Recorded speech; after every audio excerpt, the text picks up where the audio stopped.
Hello বন্ধুরা, সবাই কেমন আছো? আজকের ভিডিওটা এখানে স্টার্ট করলাম।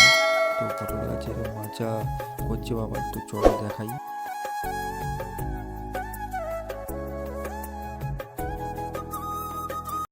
তো দেখতেই পাচ্ছ এই যে সূর্য ডোবার মুহূর্তটা আমার হেভি লাগছে, আপনাদেরকেও দেখাতে পাচ্ছি, খুব ভালো লাগছে।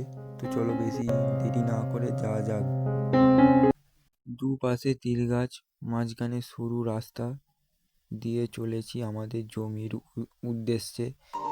হেভি লাগছে, সুন্দর লাগছে, আমাদেরকে দেখাতে পাচ্ছি, এই জন্য আমার খুব ভালো লাগছে। ফাইনালি জমিতে চলে এসেছি, দেখতেই পাচ্ছ মাচা করার জন্য সুলো পোঁতা হয়ে গেছে। তো এখন থেকে যদি না মাচা করা হয় তো ঝড়ে আর কিছুই পাওয়া যাবে না। এখানে আর 2-3টে বাকি ছিল, বাবা সুলোটা পুঁতছে। তো ভিডিওটা যদি ভালো লেগে থাকে লাইক, শেয়ার, কমেন্ট, সাবস্ক্রাইব অবশ্যই করবেন। এইখানেই ভিডিওটা শেষ করে দেবো। দেখা হচ্ছে নেক্সট ভিডিও।